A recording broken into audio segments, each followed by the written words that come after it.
Okay, I am recording right here. All right. And all right, thank you for joining us today at JALT International 2020. Please welcome Eucharia, who will be presenting on building community by blending drama and call, C-A-L-L. Please go ahead. Thank you so much, Jennifer, and it's an absolute pleasure to be here this morning. I have changed out of my pajamas from a previous presentation and kind of looking okay. So today I'd really like to tell you some stuff about my students and hopefully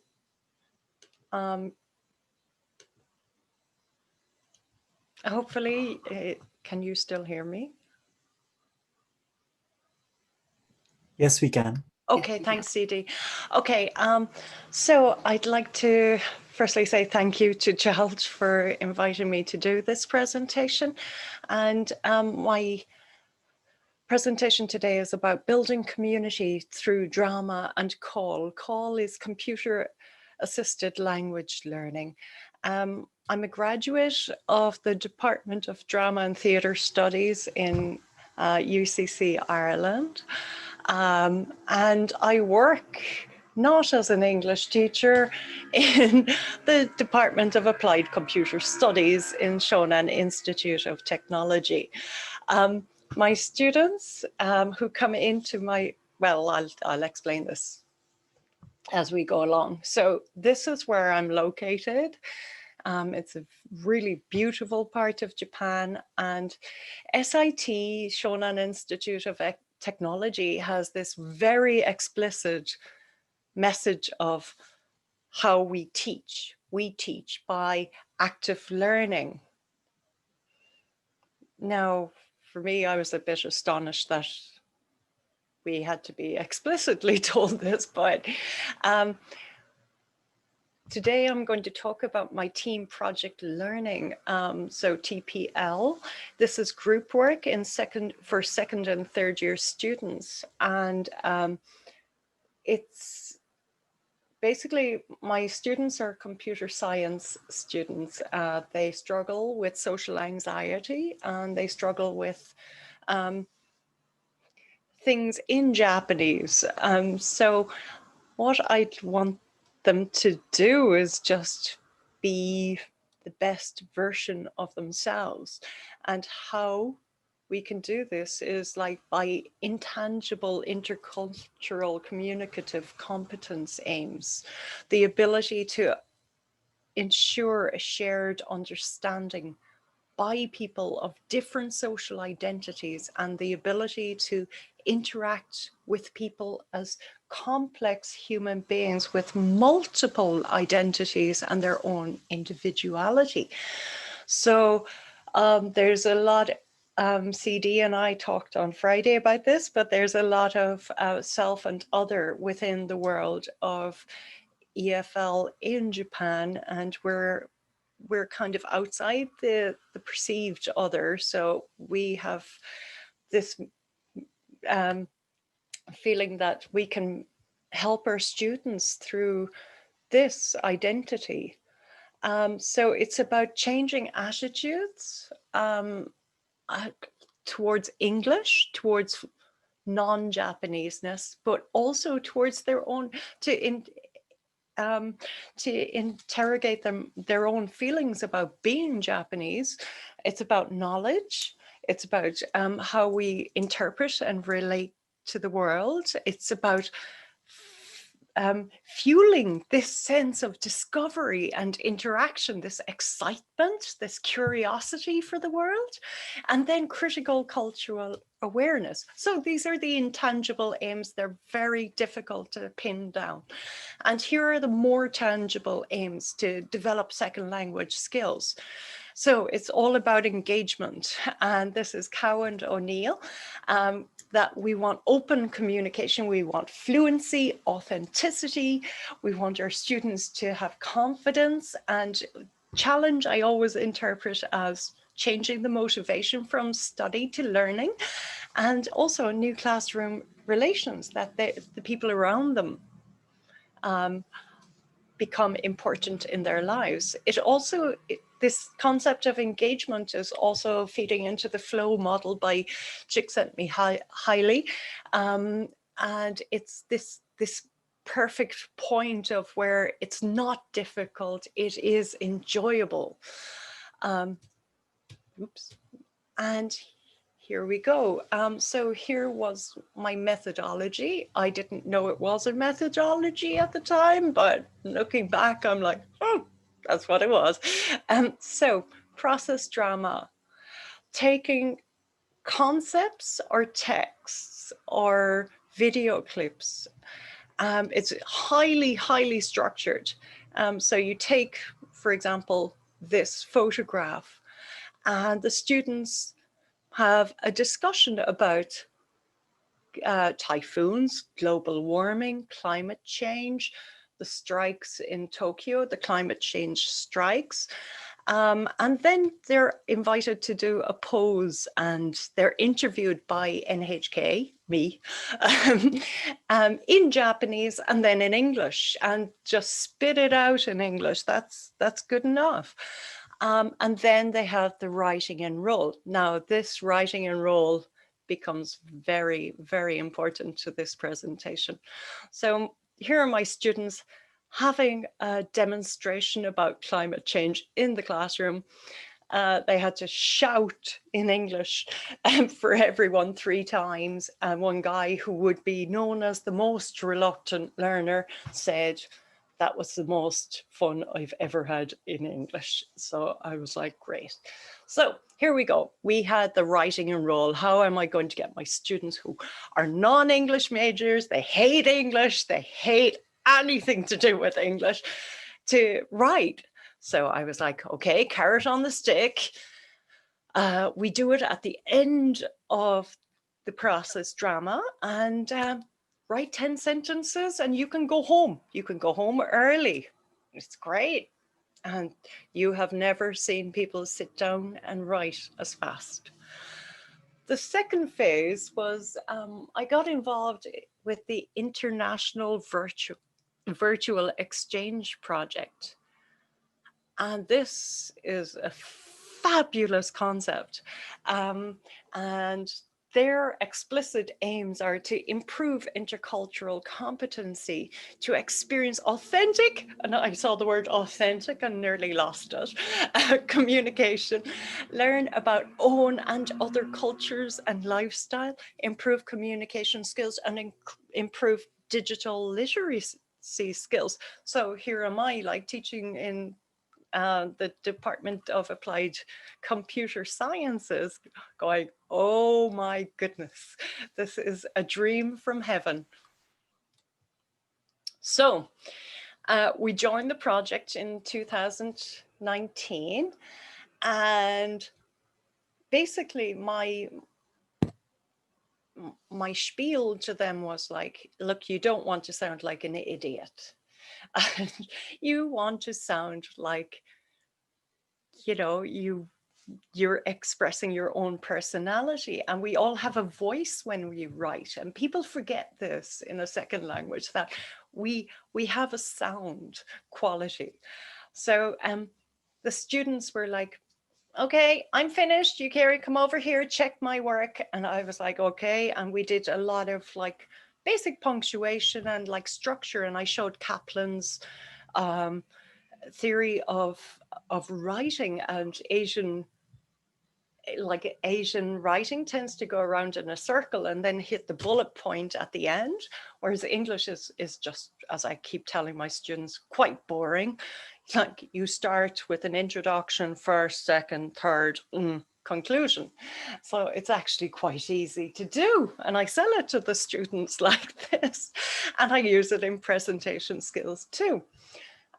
So in autumn 2019, I got really busy with other stuff, and I kind of said, look, if you're happy with it, publish it. That's grand. I'm not going to look at it. I really don't have the time.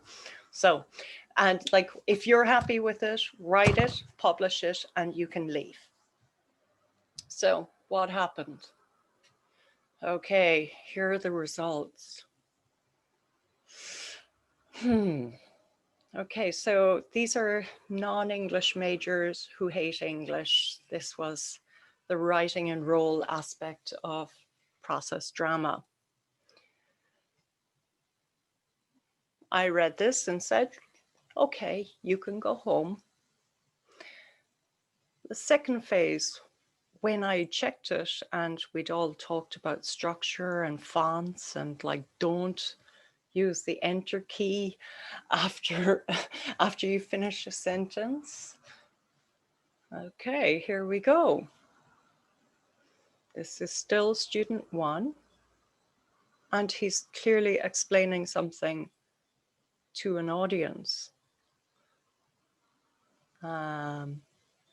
Okay. And there's been a big change, but like there's a lot of Eucharia in there still. Okay, so what happened when he did it on his own?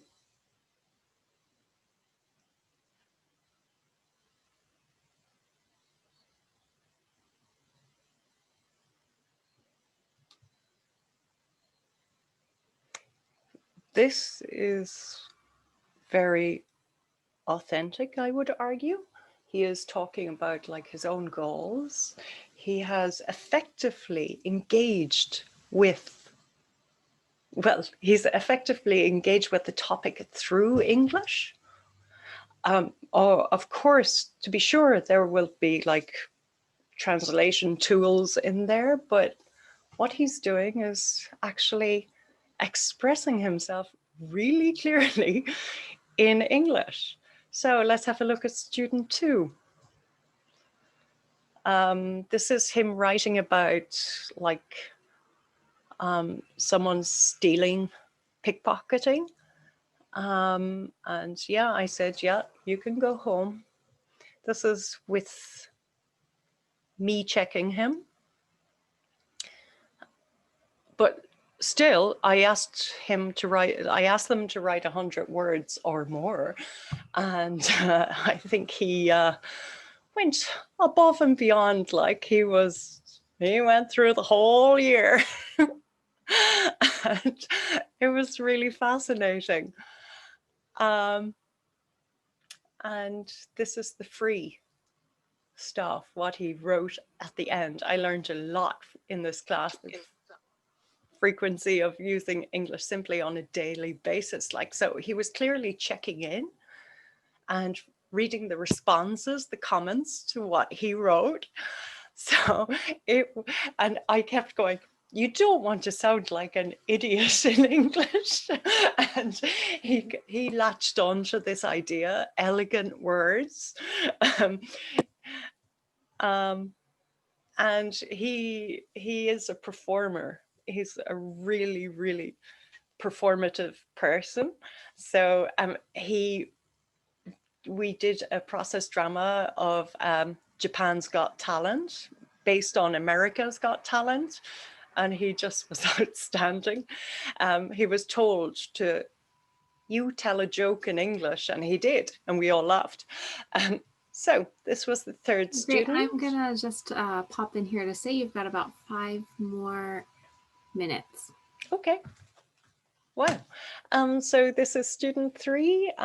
As you see, this was the writing and role. It was very simple. It was like what she had in her bag.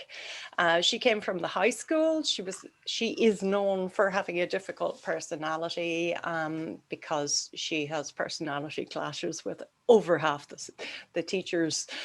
But I'm so sorry, I made a mistake. 10 more minutes. So sorry about that. I just went. Don't worry, you've got plenty of time still. Okay, cool. So sorry. Thank you. No worries. Thank you. Anyway, this is Nani Chan, and like I teach in a male environment, so having a female student is really, she's unusual. She's there. So she is unusual. And like I found out all about her and her background. And this is brilliant. However, I don't like kimonos because they are heavy and hard to move in for children. My sister was also crying because of the heavy kimono.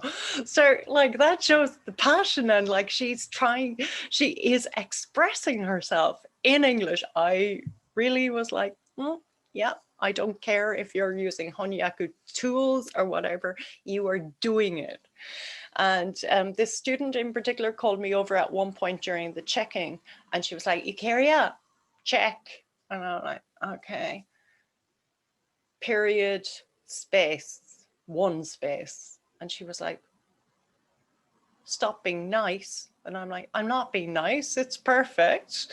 Like, what more can I say? So here she goes, and she's writing her reflections.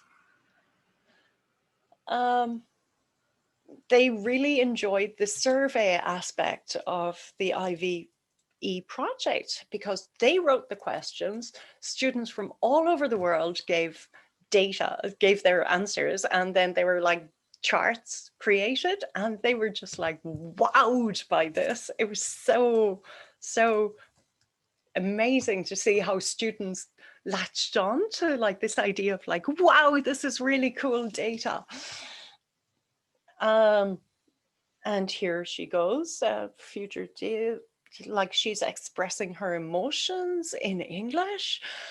And even though I beg them not to say ijo desu in English, like that's it, she did it. But anyway, my conclusions are that, yeah, there was a major attitude change. Their knowledge, it just expanded their world. They were talking to people in Colombia. They were answering them in English. The Colombians' English wasn't perfect either.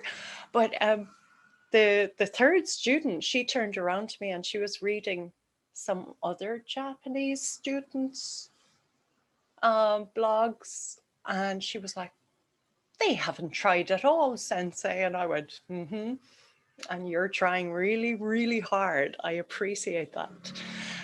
They were so curious about the world, and they really wanted to like go over to Colombia at one point.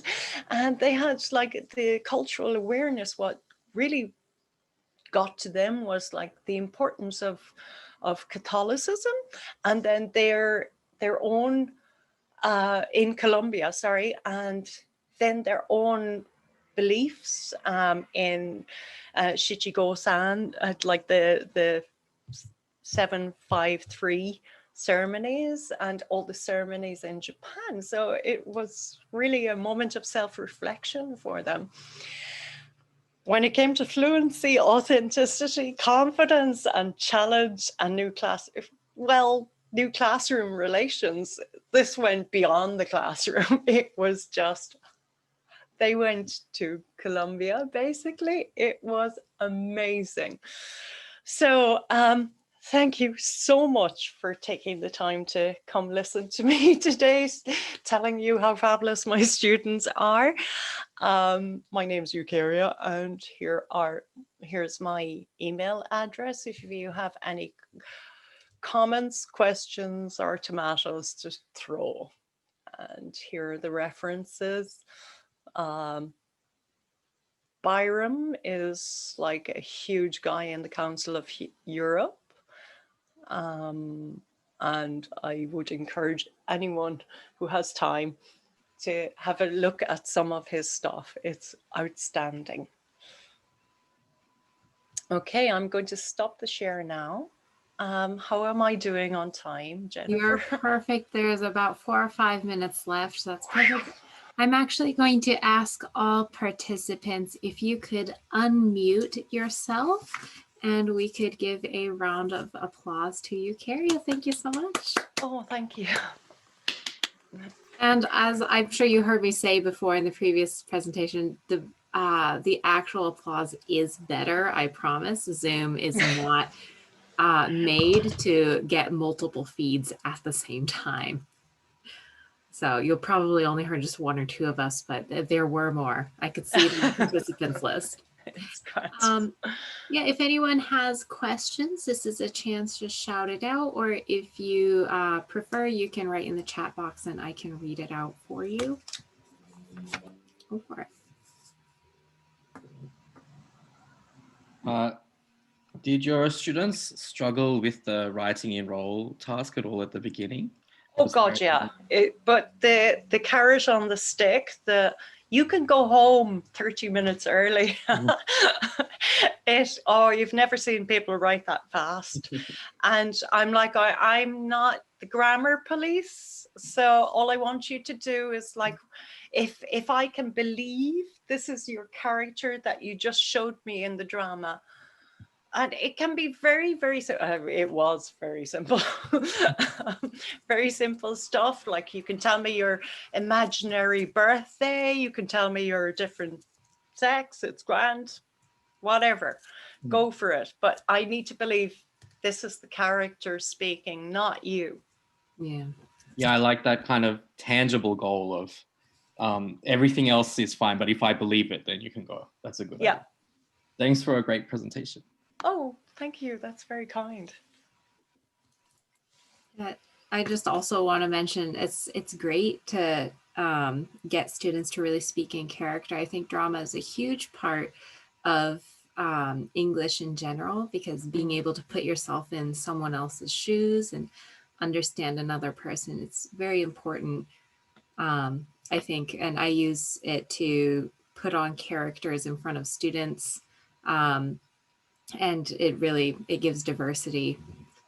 Yeah. So, yeah. Well, there's a concrete example of like how drama is being used. It's like sorry, I'll go into my spiel again. But in Iceland, after the economic crash, the government put a think tank to work and said, find out how we never have this level of corruption again.